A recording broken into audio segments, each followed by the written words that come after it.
Zoe, busy ka ba mamaya? Kasi papasama ako sa iyo eh. Bili sana tayo ng decor para dun sa bagong office ni tatay. Alam ko kasi may taste ka sa ganun eh. Ako, Annalyn, I would love to do that. Kaso may lakad na ako eh. Babawi ako, promise. Next time, okay? Kailangan ko na umalis. Sige.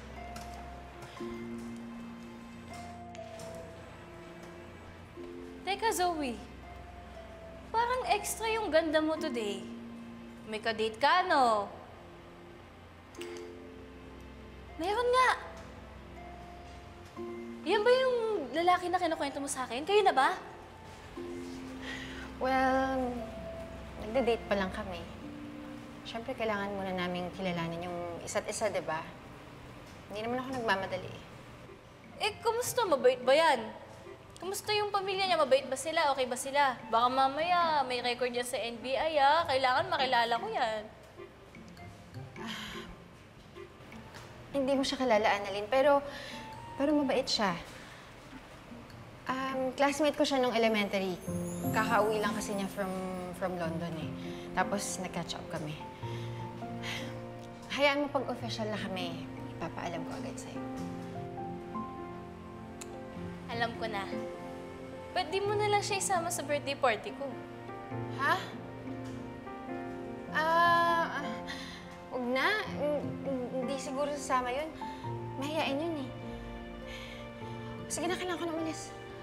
Maghagda na lang ako kung matagal niya. Sige na. Ingat ka.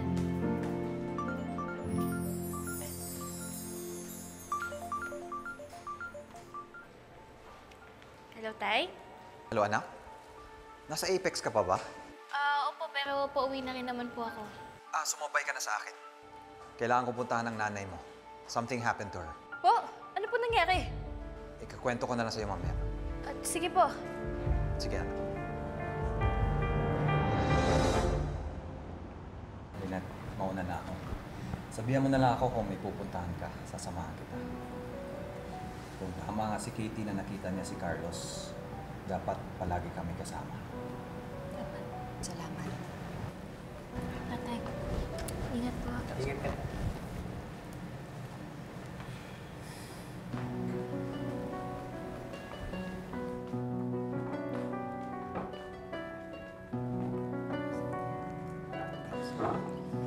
Nay, okay ka lang po ba talaga?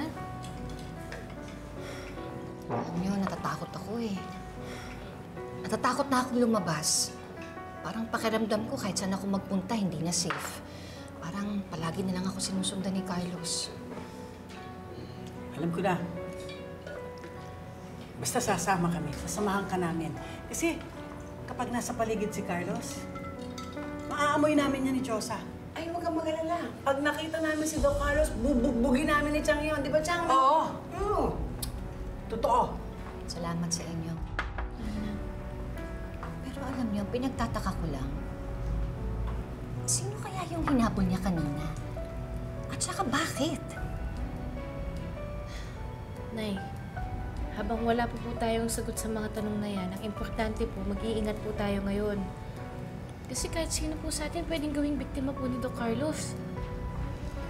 Kaya kayo rin po, Lola, Ninang, mag-iingat din po kayo. Eh, anong gagawin ko? Dito lang ako sa bahay? Hindi na ako lalabas? Eh, wala naman akong ginagawang masama. Eh, bakit ako itong nagtatago? Ako yung natatakot. Bakit ganun?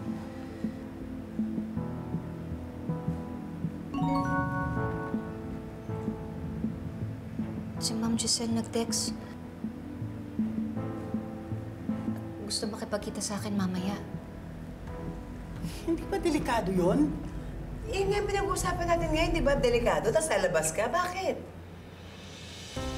Alam ko na. Basta sasamahan ka namin. Chang, wag na ho. Total, si Ma'am Giselle naman po yung kikitain ko. Nay, pagkatapos po ng mga nangyari kanina, hindi tayo pwedeng makampante. Kayo na rin po may sabi, di ba? Hindi natin alam kung ano pong pwede gawin ni Doc Carlos. Kaya kailangan mag-ingat po tayo. Sasamahan po kita.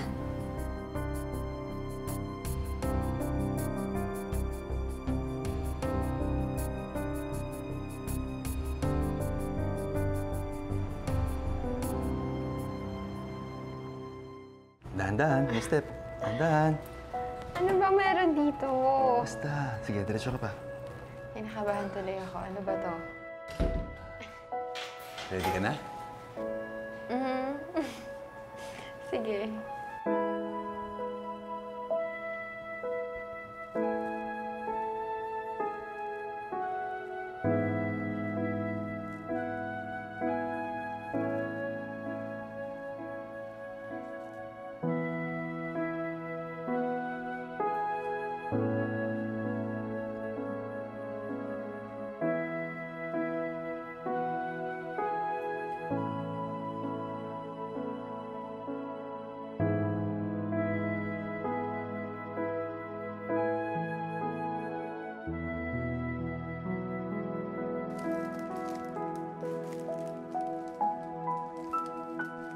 Flowers for you.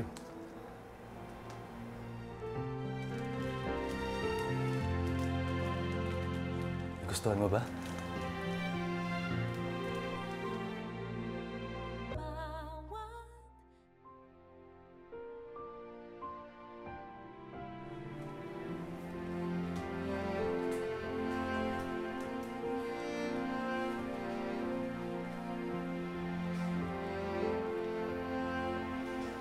Salamat ha.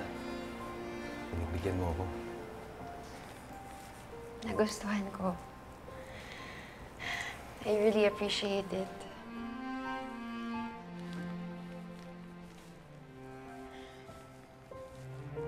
Alam mo, sobrang masaya ako na binigyan ko ng chance yung sarili ko makilala ka. Thank you.